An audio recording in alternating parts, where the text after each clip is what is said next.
Rizal's views on the amnesia induced by American education resurfaced during debates over the Rizal Bill of 1956. The proponents and supporters of the bill were critical of the American claim that they helped to finish the revolution of 1896 to 98 by means of benevolent assimilation and democratic tutelage.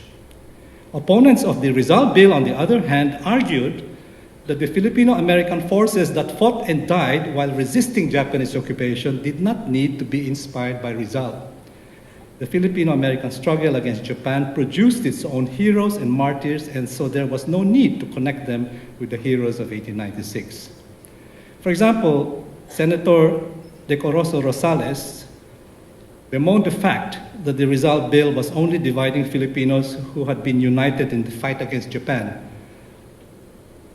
He said only a few years ago, with thousands of other Catholic Filipinos, I think Rosales was the brother of a bishop, I think, of a Catholic bishop, we chose to gamble everything dear to us in the fight against Japanese invaders. I am sure that 95% of those heroes did not read the Noli Me Tangere and the El Filibusterismo, unquote. The thoughts of Rizal, he insisted, were not necessary for Filipinos to risk death fighting Japan.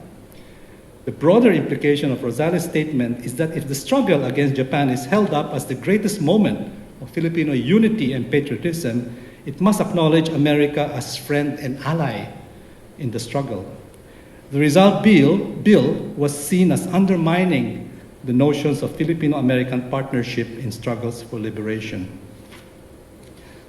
Unlike Senator Rosales, the sponsors of the Rizal Bill, Senators Jose Laurel and Claro Recto, did not subscribe to the idea that the joint Filipino-American struggle against Japan would be the culmination of the unfinished revolution of 1896. They sought to understand the Japanese occupation period within a deeper time frame by relating it to the earlier struggle against the Spanish Empire. Laurel and Recto were born during the late Spanish period. They were too young to fight in the wars against Spain and the United States, but their families were deeply involved in those wars. What exactly did Filipinos die for in the war with Japan, they asked. For Laurel and Recto, the answer was to be found in a deeper understanding of Rizal's thinking, which would enable parallels to be made between the time of the 1890s and the time of the 1940s. To them, the American intervention in 1898 interrupted the revolution against Spain. Hence, the Filipino-American alliance was built on the wrong foundations. What differentiated Laurel and Recto from other prominent Filipino politicians in the mid-50s who were associated with the Filipino-American guerrilla movement was their involvement with the Japanese Empire. Laurel, as you know, was president of the Republic of 1943, while Recto was its Minister of Foreign Affairs. The lives of these politicians then straddled three imperial regimes, Spain, the US, and Japan. They tried to use their positions in the 1943 government to re-educate the Filipino youth to continue the struggle of Rizal, Bonifacio, and other heroes of the war against Spain. Now, in understanding these issues about the forgetting of the Filipino-American War and the enthronement of the Filipino-American joint struggle and Japan as the greatest moment in Philippine history, I take inspiration from the career of my father. Now, most of you are too young to remember who General Ileto was, but he was a prominent general who passed away in 2003, by the way, the same month that the Fukuoka Prize was announced to me. Here I'm drawing from another study, a biography of my father. This lecture actually is a mishmash of different studies. I'm sorry to confuse you, but from my military father, who was involved, by the way, in the Marcos government. We might find some time to talk about that later, since that's very relevant for today. And also he's buried in the cemetery, which is the controversy of today. I interviewed him a lot of times in the late 1990s. There were two main enemies that he fought during his career, the Japanese army and the Filipino communist groups. in Central Luzon, Albay, and even Negros. He founded the Scout Rangers. The revolution against Spain and the Filipino-American War, to him, were not important events. What figured heavily in his remembrance of the past war was, in fact, the joint Filipino-American struggle against the Japanese in World War II. For him, that was the war to remember. So you can see, for his generation, that was a central event. For us today, I don't think it is anymore. It's maybe martial law or something else more recent. But for my father's generation, the Second World War was the dark age, the time of the Titanic battle between the US and Japan, and the Philippines' involvement as the ally of the US, in which my father had a major role to play as a member of the Alamo Scouts that accompanied General MacArthur's flotilla, Armada. Now, this is a photo taken in 1943 of the new West Point graduate. By the way, he was a graduate of West Point in 1943. And those two graduates are posing for a photograph before they left the US to liberate the Philippines as officers in the First Philippine Division or something like that. I forgot the name. But take a close look at the poster behind the two officers. I think it's pretty visible here. It says, "Fighting Filipinos always fight for freedom." Now, who is the historical figure represented? He is Andres Bonifacio, founder of the secret society, as you know, Katipunan. Now, throughout American rule, the figure of Bonifacio was central to the labor and peasant movements that were attempting to carry out the so-called unfinished revolution of 1896. And throughout this period, the colonial government tried to tame this figure in various ways. In this poster, the armed Filipino warrior, Bonifacio, is holding up a flag that appears to juxtapose the Filipino Republican flag and the American Stars and Stripes. I don't know if you can see it, but it's a flag that is composed of the American and the Filipino flag. It's a juxtaposition of the two. So it is a Filipino-American flag symbolizing the friendship between the two peoples. The freedom that the fighting Filipino is fighting for is not the fulfillment of the revolution of 1896, but the recovery of his land under Japanese occupation. Anyway, to go back to Laurel, in his speech defending the Rizal Bill, he repeated in exactly the same words much of what he had said about history education when he was president in 1943.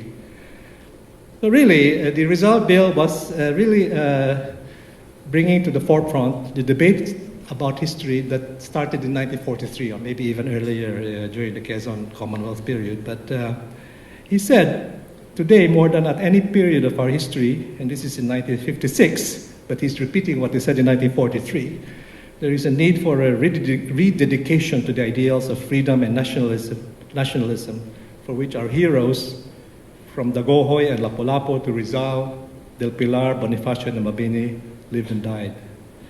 The words of these nationalists have impressed upon our history the stamp of undying glory, and so on and so on. So the debate over the Rizal Bill reveals that the pro-bill side was drawing on the history of Rizal's Spain, beginning with the execution of Gomburza in 1872, up to the Declaration of Independence in 1898. A minority within the church, led by Bishop Cesar Maria Guerrero, in fact supported this position. The anti-Rizal Bill side was drawing on the history of the Filipino-American partnership in the war against Spain and the war against Japan. Don't forget that the Americans came in 1898 to help liberate the Philippines from Spain. They were America's allies in mid-1898. So, it was a position that was supported by Archbishop Rufino Santos and the majority of the church hierarchy at that time. So in order to better understand the significance of the establishment of diplomatic ties between Japan and the Philippines in 1956, we have to link this to the ongoing war over historical memory, and the momentary victory in 1956 of an alternative to the dominant shared history of a Filipino-American partnership forged in the struggle against Japan. Don't forget that Laurel and Recto were Japanese collaborators. just a few years earlier, they were condemned as part of this dark age of Japanese rule. But starting in 1956, people were beginning to understand through events like this Rizal Bill that there was more to it than the so-called dark era of Japanese occupation. That in fact it was the beginning. It was during the 1943 Republic of Laurel that a massive rethinking took place about the Philippine Revolution and the Philippine-American War. Well, but the dominant discourse of the joint Filipino-American struggle against Japan still prevails today. And here I will illustrate what I said with an excerpt from the speech of President Bush before the Philippine Congress in October 2003. Bush was asking the Philippine government to provide some support for the invasion of Iraq. He framed his appeal by reviving memories of a shared history. He said, "America is proud of its part in the great story of the Filipino people. Together, our soldiers liberated the Philippines from colonial rule. Together, we rescued the islands from invasion and occupation. The names of Bataan, Corregidor, Leyte, Luzon evoke the memories of shared struggle and shared loss and shared victory. Veterans of those battles are here today. I salute your courage and your service. The United States and the Philippines have a proud history, and we face the future bound by the strongest ties two nations can share." As you will have noticed, the shared history that binds the strong diplomatic and other relations between the United States and the Philippines is in fact the history of a shared Filipino-American struggle against Japan, which he wants to be repeated in Iraq. But notice in this speech, he doesn't name Japan, but when you talk about Corregidor and Bataan, you know what you're talking about. The notion of a shared history is a recurring motif in American speeches that evoke the special relationship. In May 2011, Ambassador Harry Thomas, speaking on the deck of the USS Carl Vinson at the dedication of a newly acquired Philippine Navy ship, made reference to, quote, "a commitment born of our shared histories and close ties. We are exceedingly proud," he said, "that the ex-US Coast Guard cutter Hamilton, now named the Barco ng Pilipinas BRP Gregorio del Pilar, was transferred to the Philippine Navy on May 13. This is yet another example of the United States' commitment to partnering with the Philippines." Now, as we know, the BRP Gregorio del Pilar was a mothballed US Navy ship, refurbished at the cost of the Filipino government, which then became the flagship of the Philippine Navy. It has already figured in a number of incidents in this Pratt list. Now, naming the ship after a famous Filipino general, Gregorio del Pilar, symbolizes the role it will play in defending maritime borders today. But we all know what General del Pilar actually represents. He was the commander of Aguinaldo's rear guard that protected the Filipino leader from capture by pursuing American soldiers. On December 2, 1899, del Pilar was gunned down on horseback by American sharpshooters at Tirad Pass. He's a hero of the largely forgotten Philippine-American War. Today, the naval vessel BRP Gregorio del Pilar is a key component of the Filipino-American defense line against Chinese intrusions in the Spratlys. If you don't see the irony in this, then you should read more history. Let me give you another example of the appeal to a shared history. In December 2013, on the occasion of a visit to Tacloban, ravaged by the typhoon, Secretary of State John Kerry said, "It's impossible to have landed here in Tacloban on an airport that was once created by United States Armed Forces at the time of the liberation of the Philippines and not feel the dramatic impact of what is taking place here. It is really quite stunning. It looks like a war zone in every respect." Again, the shared history of the common struggle against Japan is alluded to, for it was just south of Tacloban where General MacArthur and his liberation forces landed on October 20, 1944. In December 2013, Kerry was presiding over another kind of landing, a humanitarian effort to help the victims of a typhoon. But disaster relief, as commentators have noted, also enabled the deployment of the US military in anticipation of the EDCA agreement of the following year. Indeed, observed Kerry, it looks like a war zone in every respect. In the lower photo, taken just before Kerry's visit, people wait to be airlifted to Manila as ospreys from the US Navy ship Charles Drew taxi on the tarmac in the background. Now, let me move to still another event, and I hope you can see the connections between all of these different events, which I think I will be able to finish within the 30-minute time limit. Now, this is something more recent. On June 8, last year, 2015, there was a grand celebration of the 40th anniversary of China-Philippines diplomatic ties and Filipino-Chinese Friendship Day, together with the 117th anniversary of Philippine Independence. It was hosted by the Federation of Filipino-Chinese Chambers of Commerce and Industry, or FFCCI. The guest speakers were to be the Ambassador of China, Zhao Jianhua, followed by the main speaker, President Aquino himself. But on that evening, the Chinese ambassador did not show up. What happened was that the FFCCI decided not to include the celebration of China-Philippine relations together with the celebration of Philippine independence. The ambassador of China, in such a situation, did not consider it necessary to attend. However, the Philippine Star headlines the following morning screamed, "China's ambassador snubs Phil Chinese Friendship Day." Never trust headlines, actually. Now, the event that caused the Federation of Chinese Commerce of Industry to drop the celebration of China-Philippines relations was a controversy over history. The chairman of the Federation witnessed this controversy because he happened to be traveling with President Aquino during his state visit to Japan in June last year. On the second day of his 4-day Japan visit, President Aquino addressed an audience of Japanese business leaders. When asked about the rise of China and the role of the United States in the region, Aquino responded with the historical parallel. Here is how it was reported in the Japan Times. He said, "The US presence serves as a deterrence to the expansion by other countries. Quote, if there was a vacuum, if the United States, which is the superpower, says we are not interested, then perhaps there is no break to ambitions of other countries," said President Aquino.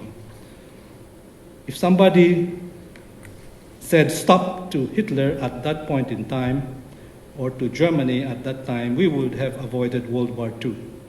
If there was a vacuum, if the United States, which is the superpower, says we are not interested, perhaps there is no break to ambitions of other countries. But it is President Aquino, our amateur historian, making parallels with the past. I was just wondering who wrote his speeches, who was advising him about history. It couldn't be Ambed. There are problems in comparing China's building activities in the South China Sea with Germany's annexation of territories before the outbreak of World War II. But this is not the place to discuss this. Aquino's point is that if France and Germany had not appeased Hitler in the 1930s in order to keep the peace, World War II would have been prevented. In like manner, if the United States, a superpower, doesn't act decisively now, while China expands its presence in the Spratlys, another war will erupt. So declared President Aquino last year. Now, Aquino's reference to America, not just as ally, but as mediator and peacemaker, is not surprising given the special relationship between both nations. What is curious is that in referring to the history of Europe's encounter with an expanding Germany in the 30s, he invites comparison with what was concurrently happening in the other side of the world, that is, Asia's encounter with an expanding Japan. This is what Ambassador Zhao would react to. On Friday, June 5, Zhao called a press conference in Manila in which he declared, quote, "Such a comment made by the Philippine president seriously hurt the feelings of the Chinese people. It's an irresponsible act to compare China, an ally of the Philippines during World War II, to Nazi Germany," unquote. He stated bluntly that the Filipino people, like the Chinese people, must never forget the atrocities committed by Japanese soldiers in World War II. Now, Ambassador Zhao said that he expected, quote, "the Philippine side to understand history correctly and think over who had brought sufferings to the Filipinos, unquote. But in fact, contrary to what he implied, the Filipino people have not forgotten the atrocities by Japanese soldiers. What complicates the situation is that 40 years before the Japanese invaded the Philippines, and this here I'm referring to what Ricarte said in 1942, the Americans had invaded the country as well and committed similar, if not worse, atrocities. And after occupying the Philippines, the Americans used the Philippines as a base in the long campaign after the Japanese victory against Russia in 1905 to contain the rise of a rival power, Japan. So do we not hear an echo of this today in the attempt to contain China? So a correct understanding of history should clarify the reasons why the US got involved in Asian affairs and why it continues to do so today. The irony is that President Aquino's great-grandfather, General Serviliano Aquino, served under Aguinaldo's command in the war against the United States, in case you don't know, but you should know this. He then passed on memories of this brutal war to his son, Benigno Aquino Sr., President Aquino's grandfather, who served in the Japanese-sponsored Republic of 1943. The senior, Benigno Aquino, aroused controversy in 1943 when he declared that August 13, that day in 1898, when the Americans arrived to liberate Manila from Spain, is, quote from Benigno Aquino Sr., a day of national humiliation, not a day of jubilation. On that day, 46 years ago, the elder Aquino explained, the Philippines entered upon a phase of history characterized by American rapacity and Filipino vassalage to American imperialism and imperialistic aggrandizement. President Duterte would basically repeat this Aquino refrain some 73 years later. Now, to this final part of my talk. The celebration of Philippine independence, sponsored by the Filipino-Chinese Chambers of Commerce, went ahead just the same on June 8 last year.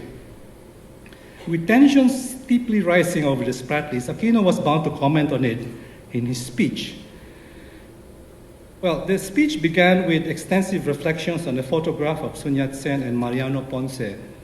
It ended with the hope that the Philippines-China relationship would improve with, quote, mutual respect and commitment to the rule of law, a reference to ITLOS, the International Tribunal for the Law of the Sea, before which the Philippines had made a case against China's maritime claims and won. Let us take a closer look at the core of President Aquino's speech in June last year. He invited the audience to reflect on the photograph projected in the background to the speaker's podium. This is what he said about it. And to quote from Aquino, the picture was taken in 1899 in Yokohama, Japan. The man seated is Sun Yat-sen, honored as the father of modern China. Standing beside him is Mariano Ponce, a close personal friend of both Dr. Sun Yat-sen and our national hero, Dr. Jose Rizal, and thus a member of the generation who fought for the establishment of an independent Philippines. Oh, is that it?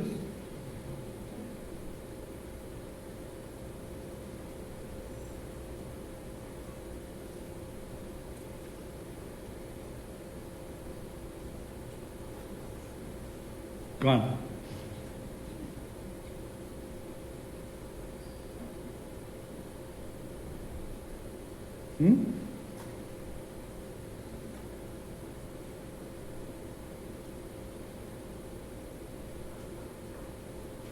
What happened to it?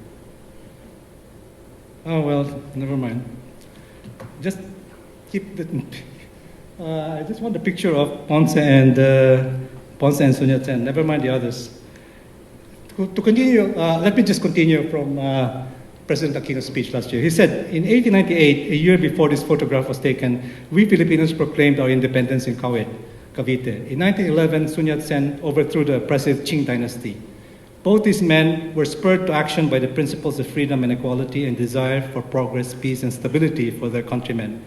These very aspirations brought them together as friends and as partners who sought to help each other in their respective struggles. What Aquino finds significant in this photograph is the pairing of two earth-shaking events of the late 19th century and early 20th centuries. The Philippine Proclamation of Independence from Spain in June 1898 and the overthrow of the Qing dynasty by Chinese Republican forces in 1911. The common aspiration for freedom brings together the Filipino Mariano Ponce and the Chinese Sun Yat-sen as friends and partners. What better way than this to establish a shared history between the Philippines and China? But a closer look at the photograph will obviously will show that there is a subtitle. There's the caption that says Mariano Ponce standing wearing a kimono and hakama, and Sun Yat-sen seated at Ponce's residence in Yokohama, Japan, circa 1899. The photograph taken in 1899 does not refer to 1898 or the Declaration of Independence from Spain. In January 1899, a sovereign state had been inaugurated in Malolos, and this was the first modern republic to be established in Asia, the culmination of struggles for autonomy and then independence beginning in the 1880s. It sought recognition from primarily from its inspiration and model, the United States, but the latter refused to recognize the Philippine government. It had other plans for the islands, among which was to establish a military foothold in Asia to control the Straits of Malacca and the South China Sea, and eventually to capture the ultimate imperial prize, China. The fighting between Aguinaldo and MacArthur's forces, referring to Arthur MacArthur, broke out in February 1899. Mariano Ponce in the photograph was in Yokohama to represent the Filipino Republic and secure Japanese arms and other support against the US invasion. In fact, Japanese weapons were sent from Fukuoka, but US naval supremacy over Philippine coastal waters forestalled any massive support. Sun Yat-sen regarded the Philippines as a model for anti-colonial struggle and republican government. The struggle he led against the Qing dynasty was to him comparable to the Filipino resistance against American occupation. And Japan was a source of inspiration for both Ponce and Sun. This is an alternative, and I think it's a more compelling reading of the photograph than President Aquino's reading. It points to a shared history between the Philippines, China, and Japan that might function someday, although not in the short run, in a peaceful resolution to the tensions in the South China Sea with the passing of the American century. Now, the last slide is a photograph of my father's funeral. I ended this talk. I began this talk with a photograph of me receiving the Fukuoka Prize in September 2003. My father passed away in June 2003, and he was buried in the Libingan ng mga Bayani. And I was going to reflect on the significance of my father's passing away in 2003. Because to me, he represents the American century in the Philippines. He lived it, he embodied it. He was educated in American public schools. He went to West Point. He always had the interests of both the Philippines and America at heart whenever he had a project. And among that projects was martial law. And so now he lies in rest in the Libingan ng mga Bayani. And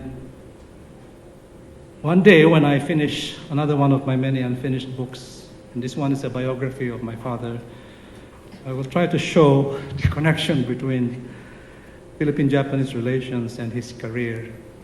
But for now, I'd like to end this speech by saying that the anniversary this year of the re-establishment of diplomatic ties between Japan and the Philippines is very closely related to everything else happening this year. And I think we would be better off reflecting on these big issues instead of narrowly focusing on the rivalry between the Marcos and Aquino families. Let's think in terms of the triangular relationship between Japan, the Philippines, and the United States, and how we are actually, precisely because of the things happening around here, we're actually witnessing the effects of the passing of the American century. Thank you very much.